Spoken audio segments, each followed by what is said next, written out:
Hello दोस्तों, कैसे हैं आप लोग। एक बार फिर हमारे चैनल नॉलेज सिटी पर स्वागत है आपका। मैं कृष्ण सर आपका स्वागत करता हूं और आज फिर हम लोग नए वीडियो में मिले हुए हैं और नए टॉपिक की शुरुआत करेंगे।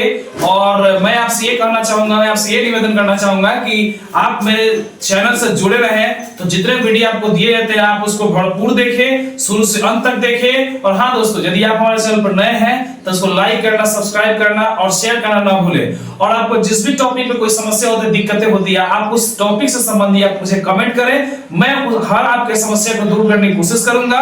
और आप मेरे चैनल से लगातार जुड़े रहें। आपको इस चैनल पे नए नए वीडियोस प्रतिदिन देखने को मिलेंगे, वो चाहे आपका शिक्षा संबंधित हो या मोटिवेशन संबंधित हो, आपको प्रतिदिन नए नए वीडियो देखने को मिलेंगे। तो आप हमारे चैनल पर लगातार जुड़े रहें, प्रतिदिन जुड़े रहें। तो चलिए शुरू करते हैं आज का टॉपिक।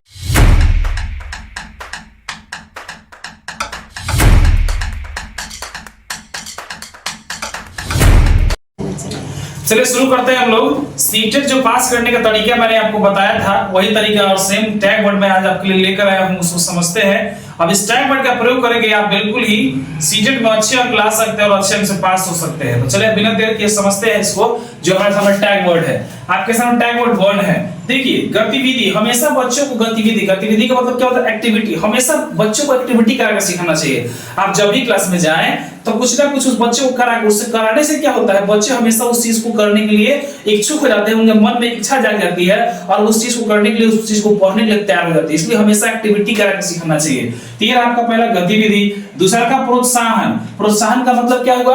बच्चा कुछ भी करे, गलती करे, सही करे, कुछ भी उसको प्रोत्साहित करे। हाँ बेटा बहुत अच्छा किया, बहुत बढ़िया, very good, very nice, excellent. आप इस तरह की चीजें आप बच्चों को देते हैं तो उससे बच्चे बहुत ज्यादा आपसे अट्रैक्ट होते हैं। दूसरा सृजनात्मक बनते हैं। सृजनात्मकता का मतलब क्या होता है? बच्चों के भीतर क्रिटिकल थिंकिंग मतलब वह सोच जो बच्चों को आगे बढ़ने, किसी चीज को खोजने, किसी चीज को पढ़ने, किसी चीज को सीखने का अवसर प्रदान करता है। और ये उन्हीं बच्चों में होता है जो बच्चे उस चीज को करते हैं, उस चीज को पढ़ते हैं, उस चीज को समझते हैं। तो ये सृजनात्मकता का उदाहरण हो गया। अब चर्चा का मतलब हमेशा क्लास में क्या करेंगे? बच्चों के बीच में चर्चा करवाएंगे। किसी वर्ड को दे देंगे, किसी शब्द को दे देंगे, किसी टॉपिक को दे देंगे और कहेंगे बच्चों तुम अपने ग्रुप में उस चीज को करो।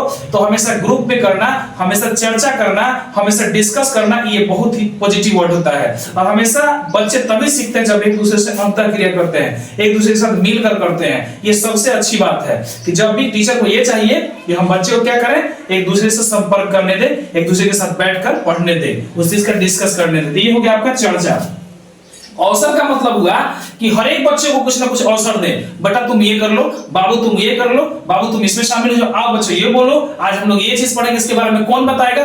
हमेशा जो भी आप करें उसके लिए कुछ ना कुछ उसको अवसर प्रदान करें, अपॉर्चुनिटी प्रदान करें, चांस दे उसको, ताकि बच्चा को लगे नहीं सर हमारे बारे में भी समझते हैं, सर हमको भी कुछ समझते हैं। हमेशा बच्चों को प्राथमिकता देनी चाहिए, हमेशा बच्चे को प्रायोरिटी देनी चाहिए।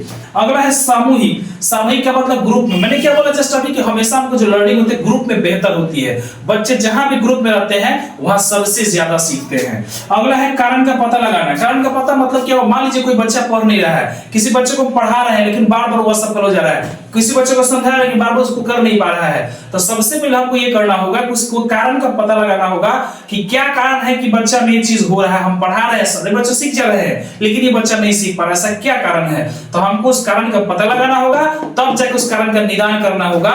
और कारण का निदान करेंगे तो बच्चा अपने आप उस चीज को सीखना चालू कर देगा। उसके बाद में वास्तविक जीवन को हम लोग रियल लाइफ बोलते हैं। रियल लाइफ का मतलब अब जो कुछ भी पढ़ा है बच्चों को हमेशा विद्यालय से बाहरी ज्ञान को जोड़ना चाहिए, रियल लाइफ से को रिलेट करना चाहिए। जो भी वास्तविक जीवन में होता है उस सारे के सारे घटनाओं से वास्तविक जीवन को जोड़ना चाहिए, जिससे बच्चे बड़ी आसानी से सीख जाते हैं। तो इतनी बातें हुई। अब आपके सामने कुछ निगेटिव वर्ड भी मैंने दे रखा हुआ है कि क्या होगा तो नहीं करना है। देखिए आपके सामने रट रेस को रोट मेमोराइजेशन कहते हैं, रोट लर्निंग कहते हैं, रोट मेमोराइजेशन। ये जहां भी वर्ड होगा उसको आप काट देंगे, ये नेगेटिव वर्ड होता है। कभी बच्चे को रटने पर ध्यान नहीं देना चाहिए। अक्सर ये देखा जाता है बच्चों को रटने पर ध्यान दिया जाता है, लेकिन ये गलत चीज है। ठीक है, तो रटने पर ध्यान नहीं देना है, बच्चों को सजा नहीं देना है, ये भूल कर नहीं करना है। इस बात की पुष्टि हमारा एनसीएफ भी करता है, उसमें बताया गया है कि बच्चों को सजा नहीं देना है, ये गलत बात है। उसके बाद में देखिए आपके सामने कहीं शब्द आ जाता है मात्र। मात्र शब्द आ जाए, केवल आ जाए, बजाय आ जाए, सिवाय आ जाए, ये सारे के सारे नेगेटिव वर्ड होते हैं। केवल, मात्र, बजाय, सिवाय, ये सब नेगेटिव वर्ड होते हैं, बताता है कि ये नेगेटिव है। और जब आपसे नेगेटिव नॉट पूछे तब आप इसके साथ जाइए, आंसर आपका सही होगा। उसके बाद हतोत्साहित, हतोत्साहित नहीं करना, कुछ भी बच्चा करे तो उसको मारना पीटना नहीं, या हमको ये नहीं कहना चाहिए तुमसे ये नहीं होगा, ये बच्चा तुम ये नहीं कर पाएगा, तुम गलत लिखा है, तुम ऐसा लिखा है, तुमको मारेंगे, तुमको पीटेंगे, नहीं, गलत बात है ये सब हतोत्साहित कर रहा है कि बच्चों को हमको हतोत्साहित नहीं बल्कि प्रोत्साहित करना, हमेशा कहना बहुत अच्छा बेटा, बहुत अच्छा हुआ, तुम बहुत अच्छा कर रहे हो, बहुत अच्छे बच्ची, तुम बहुत अच्छा कर रही है, इस तरीके से। अब हमको कठोर नहीं बनना है, टीचर के नाते हमको बच्चे के प्रति कठोर नहीं, हमको फ्लेक्सिबल बनना है। और टीचर को कहा भी जाता है कि you are a facilitator as a teacher, तो शिक्षक एक फैसिलिटेटर के रूप में जाता है विद्यालय में। फैसिलिटेटर का मतलब क्या होता है? सुविधा दाता, सुविधा प्रदान करने वाला। जहां भी बच्चों को कठिनाई होती है हम उसको केवल बताते हैं कि बुआ ऐसे चलो, बच्चा ऐसे करो, तो हम जब उसको बता देते हैं तो वो बच्चा वैसे करने लगता है। तो हमको क्या करना है? बिल्कुल हमको फ्लेक्सिबल बनना है, सुविधा देने वाला बनना है, ना कि कठोर बनना है। अब अगला है व्याकरण सिखाना या परीक्षा लेना, ये सब चीज नेगेटिव वर्ड होता है, ठीक है। अब आपके सामने टैग वर्ड दूसरा शुरू होता है। हमेशा बच्चों के हित में बात करना है हमको, जो भी बच्चों के लिए फायदेमंद होता है हमको वही बात ही करना है, उसके अलावा कोई बात नहीं करना। जो बच्चे के फायदेमंद के लिए हो वही हमको बात करना है। दूसरा, हमेशा बच्चों को केंद्र में रखना है, मतलब child centred education, child centred learning. आपने बार बार सुना होगा सीडीपी में, चाइल्ड डेवलपमेंट पेडागोजी, यही कहता है कि हमेशा बच्चों को केंद्र में रखना और अपने को अलग रखना, टीचर को बाहर रखना है और बच्चों को केंद्र में रखकर सिखाना है। और बार बार एक क्वेश्चन पूछा जाता है कि जो बच्चे होते हैं वो कैसे शिक्षा ग्रहण करते हैं, वो कैसे करते हैं, यानी कि एक्टिव करते हैं, पैसिव रूप में करते हैं। हमेशा याद रखें पैसिव गलत होता है। हमेशा जो होते हैं, जो चिल्ड्रन होते हैं, बच्चे होते हैं, वो एक्टिव लर्नर होते हैं। इसको जीन पियाजे मानते हैं, कहते हैं कि child is a little scientist. बच्चे एक छोटे क्या होते हैं? वैज्ञानिक के रूप में देखे जाते हैं और हमेशा वो एक्टिव लर्नर होते हैं। पैसिव लर्नर कभी नहीं मानेंगे, याद रखेंगे इसको आप लोग। तो बच्चे को हमेशा केंद्र में रखना है, हमेशा बच्चों को करने या खोजने का अवसर देना है। जहां भी आपको खोजने सब मिल जाए, एक्सप्लोर वर्ड मिल जाए, डिस्कवर वर्ड मिल जाए, लर्निंग बाय डूइंग मिल जाए, ये सारे के सारे नेगेटिव वर्ड नहीं होते बल्कि पॉजिटिव वर्ड होते हैं। ये आपको सही आंसर दिखाते हैं, ये सब के सब सही आंसर है, ठीक है। उसके बाद देखिए यहां पे मैंने लिख भी रखा है, करके सीखना, लर्निंग बाय डूइंग। उसके बाद में है हमेशा विद्यालय से बाहरी जीवन से जोड़ना। ये नहीं करना कि हम कुछ पढ़ा रहे हैं तो केवल वही किताब की बातें बताएंगे, नहीं, हमको जो भी टॉपिक पढ़ानी होगी विद्यालय से बाहरी जीवन से उसको जोड़ के बताना होगा, तो वो हमारा जो अधिगम वो सार्थक अधिगम होगा। ये प्रश्न बार बार आता है कि एक सार्थक अधिगम कब होता है? तो विद्यालय के बाहरी ज्ञान से जब भी ज्ञान को जोड़ेंगे या वास्तविक ज्ञान से ज्ञान को जब हम जोड़ेंगे तो वो हमारा सार्थक अधिगम होता है, यानी कि मीनिंगफुल लर्निंग इसी को कहते हैं।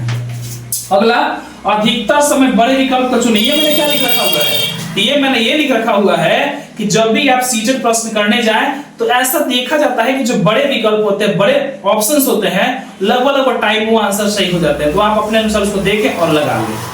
अगला हमारे है कि हमेशा बच्चों की भाषा को प्राथमिकता देना, यानी कि जो बच्चे, अक्सर हम लोगों से अभी ये भी क्वेश्चन शीट में बार बार आता है कि जो बच्चे मान लीजिए आप एक शिक्षक के नाते किसी ऐसे जगह पे आपका पोस्टिंग हुआ जहां के बच्चे उस भाषा को नहीं जानते हो, तो जो भाषा बच्चे विद्यालय में लेके आते हैं वो क्या होता है? तो हमेशा इस बात को दिमाग में रखेंगे कि वो बात, बच्चों का भाषा जो होता है वो टीचर के लिए एक टूल का काम करता है। टूल का मतलब क्या होता है? सहायक सामग्री के रूप में काम करता है। तो जो बच्चा भाषा लेकर आता है वो बहुत बेहतर होता है हमारे लिए, ठीक है। और 8 नंबर कहता है कि बच्चों का क्षेत्रीय भाषा शिक्षक के लिए सहायक होता है। मैंने बोला जिस भी क्षेत्र से बच्चा आता है वो भाषा बच्चों के लिए काफी, शिक्षक के लिए काफी सहायक होता है, ठीक है। तो इतनी बातें जो मैंने बताई ये आपका सीटेट के लिए बहुत ही ज्यादा महत्वपूर्ण है, ठीक है। ऐसे ही टैग वर्ड्स, ऐसे ही चीजों को देखने के लिए हमारे चैनल से जुड़े, हमारे चैनल को सब्सक्राइब करें, लाइक करें, अपने दोस्तों में शेयर करें। और इतना ही मैं कहूंगा, इस चीजों को बार बार देखें, समझें। फिर आपको हम लोग मिलते हैं नेक्स्ट वीडियो में, तब तक के लिए जय हिंद।